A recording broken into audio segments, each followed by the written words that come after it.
How do you live, Doctor? I actively try to spend as much time in nature as I can, and I have like a lot of like plants and flowers in and around my house. I am very, very careful about who's in my tribe. So it's positive, meaningful, deep, spiritual relationships. I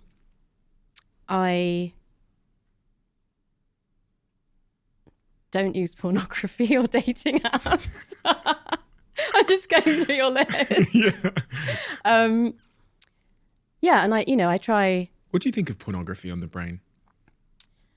I mean, the two most basic drives in the brain are sex and food.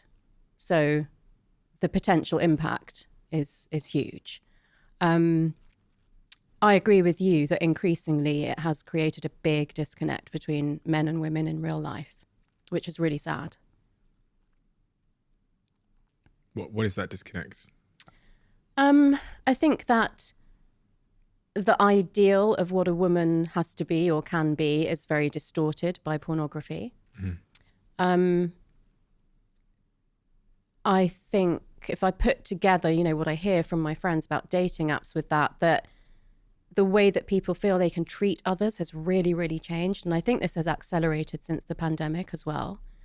So this real lack of empathy for the consequences of your actions and comments on other people. And I think pornography contributes to that because it changes the way that men view women.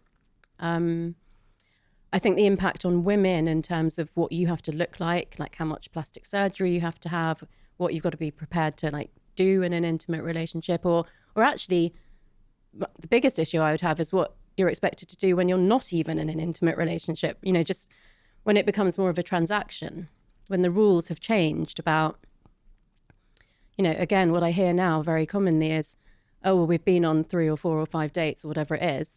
That must mean, move to the next level kind of thing. So I think that going back to having really respectful relationships, having a lot of empathy for other people, looking out for the people in your life that might be lonelier than you,